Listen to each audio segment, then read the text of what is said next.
My sister-in-law secretly swapped my pregnancy meds with dangerous pills because I refused to name my baby after her grandmother. She nearly cost my child's life, so I made sure she paid the price.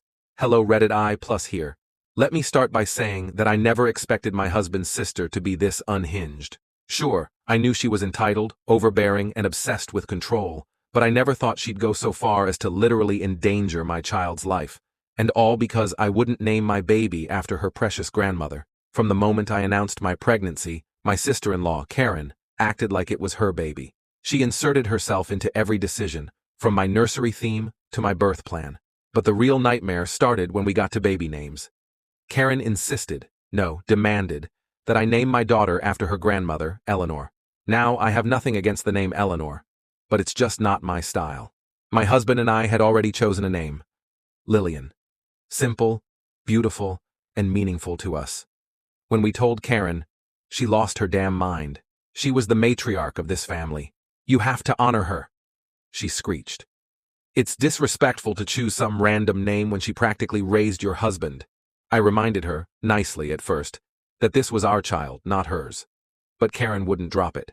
She nagged, guilt-tripped, and even tried to get my husband on her side. Luckily, he shut that down fast. Then she started getting weird. She'd drop passive-aggressive comments about how I wasn't a real part of the family if I couldn't honor their traditions. She kept asking weirdly specific questions about my pregnancy, my prenatal care, my vitamins. At the time, I thought she was just being nosy. I wish that's all it was. Around my second trimester, I started feeling off. At first, it was little things, headaches, dizziness. Then nausea hit me like a truck. I was throwing up constantly, way worse than morning sickness. I felt weak, foggy, like my body was betraying me. I told my doctor, but everything seemed normal. Blood pressure? Fine. Blood tests? Fine. The only weird thing? My vitamin levels were off. I don't understand, I told my husband.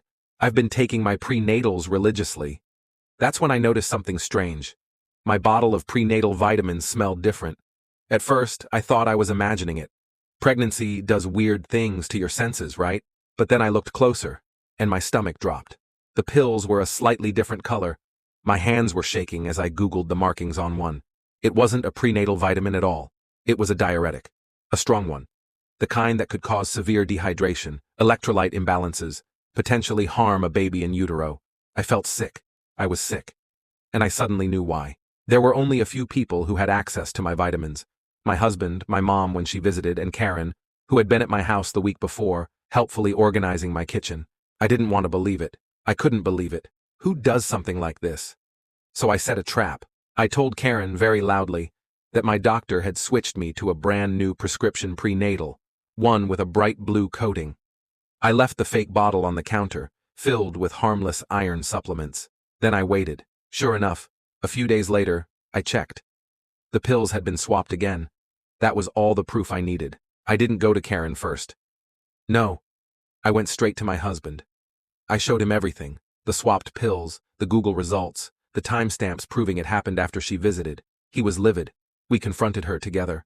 She denied it at first, but when I pulled out the fake bottle and told her I knew, she cracked. "You don't understand!" she wailed. "This baby is part of my family. She deserves a name that means something." I saw red. "So you tried to make me miscarry? Over a name?" Keren went pale. "No, I just wanted to scare you into listening. I didn't mean to actually hurt the baby." That's when my husband called the police. Keren was arrested for tampering with medication. Turns out swapping someone's prescribed pills is very illegal, especially when it endangers an unborn child. The family was shattered. My mother-in-law tried to defend her at first, until she saw the evidence. After that, she broke down, sobbing about how she never thought Keren was capable of something so vile. Keren ended up with probation, a hefty fine, and a restraining order against her. She's completely estranged from the family now, and trust me, no one misses her. As for me, my daughter, Lillian, was born healthy and strong. And you better believe I made damn sure Keren never got anywhere near her. I still can't wrap my head around it sometimes. How someone could be so obsessed with control that they'd rather risk a baby's life than accept not getting their way. But she messed with the wrong mother, and she paid the price.